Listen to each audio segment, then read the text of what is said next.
Assalamualaikum warahmatullahi taala wabarakatuh. Bertemu lagi dengan saya Izul Mutakin di acara channel Narasi News ID.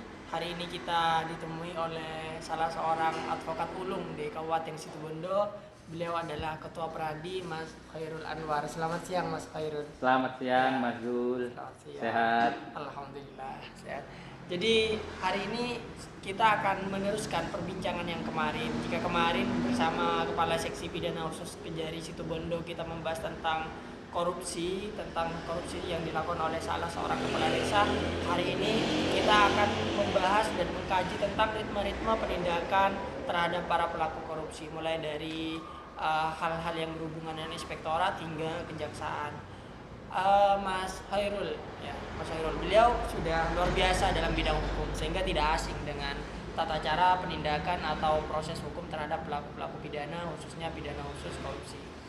Mas Khairul, saya penasaran sebenarnya ya, kan sebelum seseorang, biasanya pada lumrahnya sebelum seseorang atau pelaku korupsi itu dilimpahkan ke aparat penegak hukum, biasanya ada kesempatan untuk mengembalikan kerugian negara ya. Saya mendengar informasi itu. Tadi saya sempat bincang-bincang via handphone dengan PLT Inspektorat Kabupaten Situbondo seperti yang Kades Pawan itu. Ternyata sebelum dia dilimpahkan ke kejaksaan, dia diberi kesempatan untuk mengembalikan kerugian negara. Ini dari sudut pandang Mas Khairul seperti apa? Ya, sebenarnya pengembalian kerugian negara itu salah satu bentuk reformulasi konsepsi tentang pemberantasan korupsi. Jadi pemberantasan korupsi itu tidak hanya soal bagaimana memenjarakan orang saja, yang selama ini orientasinya penegakannya itu adalah penegakan hukum murni. Jadi begitu ada tindak pidana korupsi ya ditangkap, diproses dan diadili, divonis. Nah sekarang itu orientasinya adalah terhadap pengembalian kerugian negara. Jadi titik tekannya sebenarnya sekarang adalah terkait dengan pemulihan kerugian negara. Itu dasarnya MOU sebenarnya sih. Dasarnya MOU antara Kementerian Dalam Negeri, Kejaksaan Agung dan Kapolri. Nah, itu praktek ini sedang berjalan. Nah, dua konsepsi baru ini tentu ada yang pro dan ada yang kontra, karena di pasal 4 Undang-Undang Tindak Pidana Korupsi itu secara eksplisit menjelaskan bahwa pengembalian kerugian negara itu sebenarnya tidak menghapus pemidanaannya terhadap pelaku korupsi. Sampai tidak melihat hal ini justru akan membuat destruksi penindakan hukum kita. Jadi semisal orang yang misalnya seseorang si A mau melakukan korupsi, sudahlah saya akan korupsi karena apa, meskipun nanti ketemu masih ada kesempatan untuk mengembalikan kerugian negara, anggap saja minjem. Apakah itu kemudian tidak menjadi sebuah try and error, uji coba, nanti kalau ketemu ya tinggal kembalikan seperti itu? Ya tadi itu sebenarnya ya ada pro kontranya juga, tapi ya ini memang ternyata faktanya penegakan hukum dalam tindak pidana korupsi itu tidak semudah yang kita bayangkan. Misalkan seseorang memang ketika diproses, ditahan dan dijatuhi pidana, badan dan sanksi pengembalian kerugian negara, ketika melakukan eksekusi terhadap itu kesulitannya dan prosesnya panjang sekali gitu loh. Dan itu memakan biaya negara juga akhirnya gitu loh. Jadi kemudian inilah yang direkonsepsi kembali gitu loh ya, soal penegakan pemidanaan ini dengan pemulihan keuangan negara. Saya kira pasti ada plus minusnya dalam penerapan satu konsep ya. Pasti ada plus minusnya. Memang ya kalau bagi pelaku kejahatan tentu ya coba-coba ini bisa coba-coba berhadiah gitu loh. Kalau enggak ketemu ya lolos ya. Kalau ketemu ya nasibnya dia harus mengembalikan. Tapi saya kira bahwa pemidanaan itu ultimum remedium. Jadi itu upaya akhir lah. Saya sepakat bahwa memang harus ada upaya administrasi seperti ini. Jadi ada proses penyelesaian seperti dalam Undang-Undang 15 2004 tentang BPK itu. Jadi masih ada, ketika ada temuan indikasi ada kerugian negara, ada waktu 60 hari untuk mengembalikan. Nah, dalam keadaan yang seperti itu, artinya dalam keadaan adanya kesempatan untuk mengembalikan kerugian negara, apa yang bisa dilakukan oleh pemerintah daerah, provinsi ataupun pemerintah pusat atau bahkan aparat penegak hukum untuk menekan pelaku korupsi itu, untuk menekan atau meminimalisir terjadinya pelaku korupsi itu. Seperti apa kira-kira yang perlu mereka lakukan, Mas Heron? Saya kira banyak program ya, konteksnya kalau desa sekarang itu adanya pendamping desa itu juga bagian daripada peminimalisiraan praktik-praktik korupsi seperti ini. Jadi pemerintahan desa betul-betul diajak untuk kembali pada aturan gitu ya. Jadi dalam penyelenggaraan pemerintahan desa termasuk juga soal keuangan desa itu disitulah fungsi pendamping sebenarnya. Kalau terkait dengan pemerintah daerah di Undang-Undang tentang Keuangan Daerah maupun BPK itu juga sama, ada hak yang melekat untuk melakukan pemeriksaan terhadap dana desa dan dana alokasi desa itu yang diinginkan dari APBD. Ada hak untuk melakukan ini, kan pasti ada pemeriksaan semua dari inspektorat. Itu kan sebenarnya ada kalanya yang masih menjadi momok ya dalam pikiran saya itu ketika dia memang memiliki niatan untuk melakukan korupsi. Beda halnya ketika dia tidak tahu dalam pengelolaan keuangan, kemudian karena ada kesalahan dan merugikan negara sehingga dia harus mengembalikan kerugian negara. Mungkin hal itu menjadi sesuatu yang wajar. Namun ketika yang bersangkutan itu memiliki itikat untuk melakukan korupsi, namun dia merasa nyaman, merasa santai karena ketika nanti diketemu tinggal mengembalikan, anggap saja pinjaman tanpa bunga seperti itu ya. Ini yang kemudian masih belum terpecahkan, Mas Heru. Mungkin sampai punya ide atau gagasan untuk ya sebenarnya kan fungsi pengawasan yang paling efektif itu ya ada di inspektorat itu kan. Jadi penajaman pendekatan terhadap audit keuangan desa itu ya inspektorat itu. Jadi harus tegas memang ketika ada temuan ya sudah dipublikasi biar segera ditindaklanjuti gitu. Nah, temuan itu sebenarnya meskipun ada waktu 60 hari Mas Jul, jadi sebenarnya secara formil auditor itu tetap harus melaporkan sebenarnya kepada penyidik. Kalau dalam KUHP itu istilahnya diminis litis ya. Jadi orang yang bertanggung jawab melakukan penyidikan sampai ke pengadilan itu diatur dalam 139 KUHP. Itu ada pada kepolisian. Jadi auditor, BPK atau BPKP, inspektorat kalau di daerah ya begitu ada indikasi temuan kerugian negara yang dilakukan oleh aparat pejabat publik, dia harus melaporkan juga kepada kepolisian, kepada kejaksaan, meskipun masih ada timing waktu 60 hari. Semen apakah melihat MOU antara pihak kejaksaan dengan kepolisian dan BPK ya, itu apakah tidak bertabrakan dengan aturan yang ada? Misalnya yang tadi yang disebutkan bahwa pengembalian kerugian negara itu sama sekali tidak menghapus terhadap tindak pidananya. Artinya meskipun sudah dikembalikan, tindak pidana itu akan tetap berjalan sesuai aturan-aturan yang ada. Nah, apakah kemudian dengan adanya MOU ini tidak menjadi bertabrakan atau ada dualisme ya, aturan seperti itu? Kalau dilihat sebagai problem hukum ya problem hukum ini. Bagaimana MOU bisa mengalahkan undang-undang kan judulnya begitu kan? Iya, benar. Jadi bagaimana mungkin yang jelas Ketua Wilo di pasal 4 Undang-Undang Tindak Pidana Korupsi itu mengatakan bahwa pengembalian kerugian negara itu tidak menghapus tindak pidananya kan gitu kan. Tapi kemudian direduksi oleh MOU ini gitu loh. Nah, ini dalam hukum administrasi disebut sebagai diskresi Mas. Jadi ini bagian dari administrasi publik lah ya. Jadi karena korupsi memang sedemikian rupanya sampai masuk pada jabatan-jabatan yang terkecil di negara ini. Jadi ya kalau semuanya diusut benar-benar ditahan semua ini habis, gitu loh. Ya, habis. Jadi pemerintahan ini bisa macet betul ini gitu loh. Jadi itulah diskresi.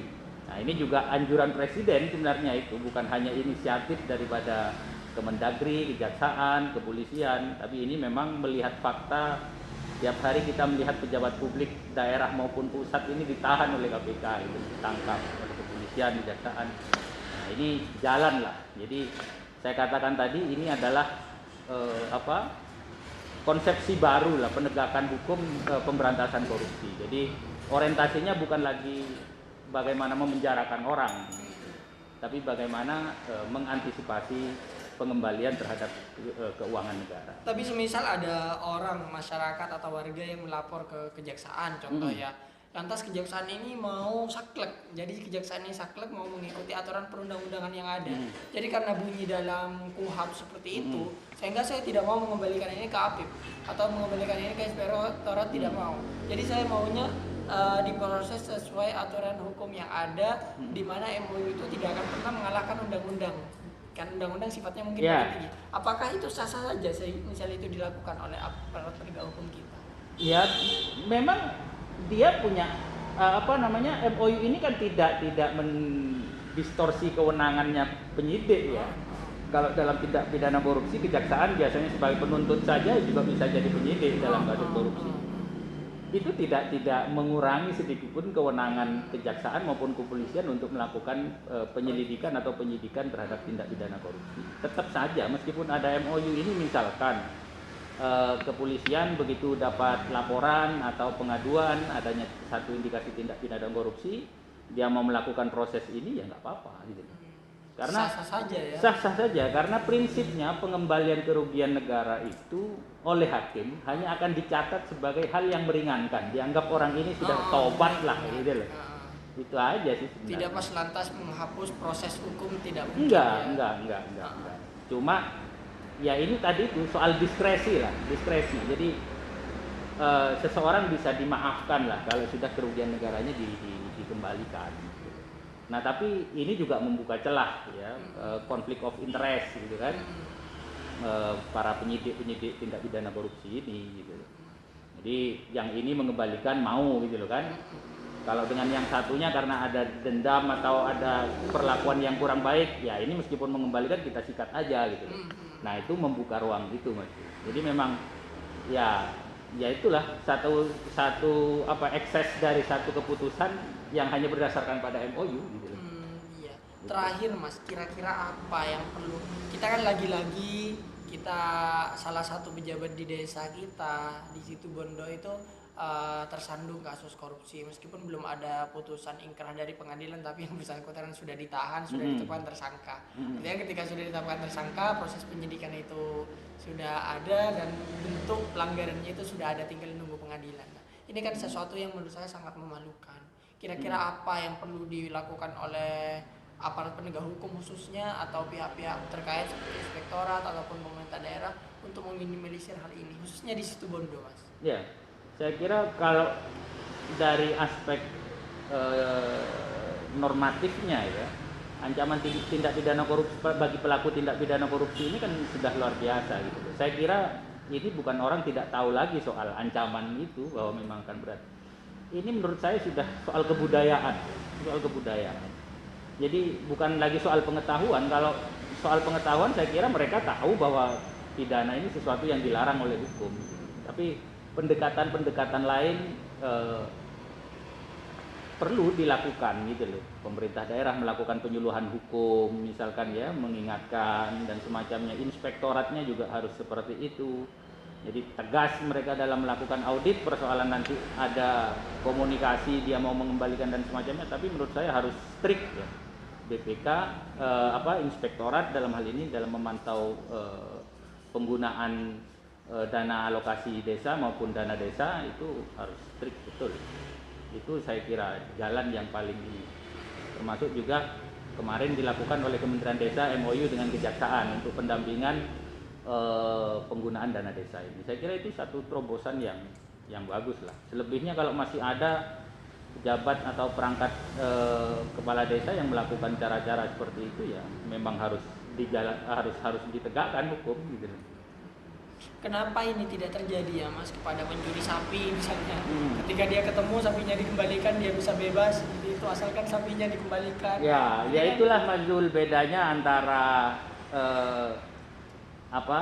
dana publik dengan dana privat gitu kan. Nah, yang digunakan ini kan yang diambil oleh para koruptor ini kan uang negara. Uang negara itu ya tentu bersumber daripada pajak masyarakat, sumber daya alam kita. Jadi dan itu akan dikembalikan kepada kita semua untuk kesejahteraan, untuk pendidikan, pembangunan kesehatan gitu. Ya kalau urusan privat ya menurut saya lebih mudah juga sih sebenarnya. Makanya ada istilah sekarang itu berkembang konsepsi tentang restoratif justice.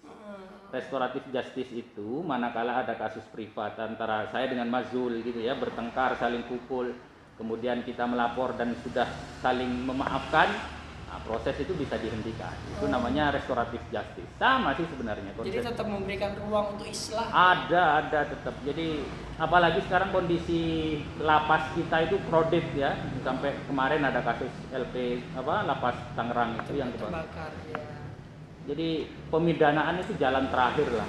Kalau masih ada jalur restoratif justice tadi itu ya dilakukan, ditempuh ya ditempuh. Oke, sip, mantap. Jadi itu mungkin ya Mas pertemuan atau perbincangan pada siang hari ini. Yang jelas ada beberapa kesimpulan yang kita dapatkan sebagai salah satu bahan edukasi untuk kita semua bahwa ketika sebelum proses penindakan untuk pelaku korupsi itu ada kesempatan untuk melakukan pengembalian kerugian negara. Biasanya batas waktu yang diberikan adalah 2 bulan atau 60 hari. Nah, itu tujuannya apa? Untuk menyelamatkan kerugian negara. Berdasarkan pernyataan dari Mas Khairul bahwa semua itu dilakukan karena pemidanaan itu merupakan proses akhir ya. Karena bukan satu-satunya solusi. Artinya masih ada solusi lain selain dipidana. Salah satunya yaitu memberikan kesempatan untuk mengembalikan kerugian negara. Pemulihan keuangan negara. Nah, untuk memulihkan keuangan negara. Hanya saja di sana juga timbul pro kontra, tapi pro kontra merupakan sesuatu yang wajar. Ya. Dimana ketika orang diberi kesempatan untuk mengembalikan kerugian negara, kemudian dia akan melakukan try and error, artinya mencoba, kalau ketemu yang sudah kembalikan. Namun itu suatu warna dalam penindakan hukum kita. Yang jelas hari ini kita mendapatkan banyak edukasi yang positif tentang dunia hukum dari pengacara senior yang memang sudah tidak diragukan lagi kualitasnya dalam bidang hukum, dan juga salah satu senior saya seperti itu. Jadi itu mungkin semoga kita bisa berjumpa lagi di lain waktu dan saling memberikan edukasi satu sama lain. Kurang lebihnya maaf. Assalamualaikum warahmatullahi wabarakatuh. Waalaikumsalam warahmatullahi wabarakatuh.